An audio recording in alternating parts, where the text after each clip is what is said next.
بسم اللہ الرحمن الرحیم. محترم جناب انجینئر جاوید حسن صاحب، ڈین، فیکلٹی ممبرز، مائی کولیگز، اسٹوڈنٹس، السلام علیکم. 3-4 دن پہلے مجھے ایک فون پہ بات ہوئی تو مجھے 2004 یا 5 یاد آ گیا. فون پہ مجھ سے پوچھا گیا کہ آپ ایک رات بہاولپور میں ٹھہرے تھے. تو مجھے سارا میں چیچا وطنی میں اس وقت ایک جونیئر جوڈیشل آفیسر تھا، تو کسی دوست کے ساتھ میں ادھر بہاولپور ٹھہرا. جب یہ میں نے کتاب پڑھی تو ڈاکٹر ادریس احمد آفتاب صاحب کا نام پڑھا تو میں نے کہا یہ تو کسی درویش منش نے لکھی ہے. انہوں نے مجھے کہا کہ آج آپ ٹھہرے ہیں اور آپ نے بہاولپور ہر صورت آنا ہے. میں نے کہا کدھر آنا ہے. خیر اس کے بعد میں سیشن جج پروموٹ ہو گیا 2011 میں، تو میری پوسٹنگ پہلی تھی رہیں بیار خان. اچھا، میں جب بھی گزرتا تھا تو مجھے وہ بات یاد آ جاتی تھی. میں نے کہا وہ ڈاکٹر صاحب نے مجھے کہا تھا لیکن وہ پتہ نہیں میں نے کدھر جانا ہے. خیر کرا کے سارا پنجاب پھرے تو میری پوسٹنگ بہاولپور ہو گئی. تو یہ ایک درویش منچ ہیں، میں تو مانتا ہوں سچی بات ہے، ان کی بات پوری ہوئی. یہ کتاب میں نے تو ایف آئی آر کی طرح پڑھنی ہے. میں جج ہوں، آپ لوگ تو لکھاری ہیں، پوئٹ ہیں، پڑھتے ہیں. ہم لوگوں نے تو ہر چیز کو ایویلویٹ کرنا ہوتا ہے کہ یہ کون کہہ رہا ہے، اس کی ایویڈنشری ویلیو کیا ہے، یہ کتنا سچا ہے کتنا جھوٹا ہے. تو بائی پروفیشن بائی نیچر میں نے اسی طرح پڑھی.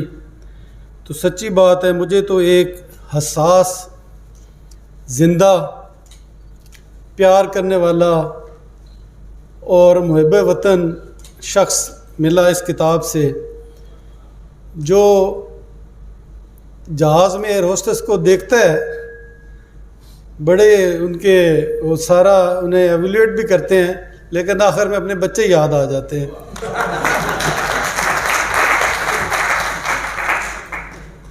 تو جب دمشق پہنچے تو سچی بات ہے انہوں نے اس میں بک میں لکھا ہے کہ انہوں نے سب سے پہلے جس دن دمشق نکلے تو انہوں نے دیکھا PIA کا بورڈ لگا ہوا تھا. تو مجھے فیل ہوا کہ اس وقت ڈاکٹر صاحب کے جذبات کیا ہوں گے. انہیں اس کا مطلب ہے اپنے ملک کی وہ جو PIA تھی 70s میں 60s میں، اس کی وہ گلوری، اس کا وہ اپنے ملک کا پیار، تو PIA ہی انہیں نظر آیا تو انہوں نے لکھنا پسند کیا. پھر فوری طور پہ وہاں سے لے جاتے ہیں مسجد بنو امیہ میں اور وہ جگہ دکھاتے ہیں جہاں پہ حضرت امام حسین علیہ السلام کا سر مبارک رکھا گیا. ایک پوری اسلامک ہسٹری، بندہ جس نے اسلامک ہسٹری پڑھی ہے وہ اسے یاد آ جاتی ہے، اور جو لکھنے والا ہے اس کی اس ذات سے محبت وہ عیاں ہو جاتی ہے. پھر یہ وہ گلی دکھاتے ہیں، وہ بازار دکھاتے ہیں جہاں سے جو قیدی گزارے گئے، اور حضرت زینب کے روضہ تک لے جاتے ہیں. پھر پوری جو زیارات ہیں وہ ساری دکھائی انہوں نے. سچی بات ہے مجھے تو ایسے لگا ہم لوگ کبھی بھی کتاب کے ساتھ، جو ججز ہوتے ہیں بائی پروفیشن، ہم کتاب کے ساتھ نہیں چلتے. ہم تو دیکھتے ہیں کہ اچھا اس میں کیا لکھا ہے، پھر اس کے ریورس چلتے ہیں.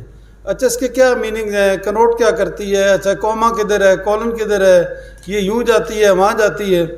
لیکن سچی بات ہے یہ بک پڑھتے ہوئے نا، میں ڈاکٹر صاحب کے ساتھ ایک میری فلائٹ تھی، سچی بات ہے. اور ساری زیارات کرائی انہوں نے جیسے میں نے خود کی ہوں. پھر ایک دم ہی انہوں نے یو ٹرن لیا اور لبنہ کریم کے پاس پہنچ جاتے ہیں. سچی بات ہے وہ کلچر، وہ ڈماسکس، وہ دجلہ اور وہ ساری چیزیں یہ 70s اور 60s کی ہیں. اور میرے ذہن میں ایک دم یوں آیا کہ یا اللہ ڈاکٹر صاحب کو یہ دمشق کتنا پسند تھا، ایران بھی گئے، دہلی بھی گئے، اپنا ملک بھی ان کا بڑا پیارا ہے پاکستان، افریقہ بھی گئے. تو مشرق کا موتی انہوں نے، چونکہ پرل آف دی ایسٹ دماسکس ہی ہے، اسے ہی چنا. تو میں نے کہا یا اللہ پاک میرے وطن کو کبھی بھی آج کا دماسکس نہ بنانا. بہت پیاری کتاب ہے.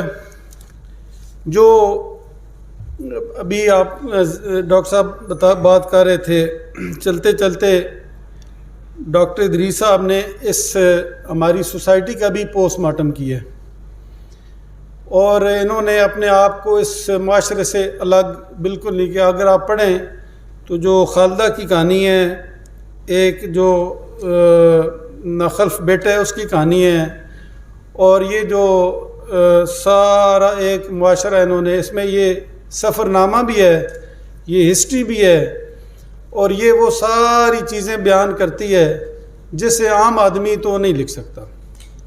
تو میری دریافت میں ڈاکٹر صاحب کے ساتھ انشاءاللہ اب دوستی پکی رہے گی، اور یہ فقیر منش ہیں اور رہیں گے انشاءاللہ. میری ان کے لیے بہت دعا ہے، اور ہمارے مہمان خصوصی ہمارے بزرگ، ان کے لیے صحت اور ان کی زندگی کے لیے بہت دعائیں ہیں.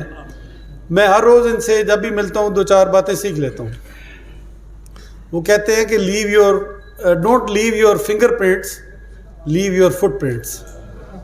تو بچوں کے لیے، سب کے لیے، یہ ہمارے لیے مشعل راہ ہیں، اور ہم نے اس پہ عمل کرنا ہے، اور اپنے ملک کو ہم نے آگے لے کے جانا ہے. بہت شکریہ. Thank you. بہت شکریہ سر. ہماری آج کی یہ تقریر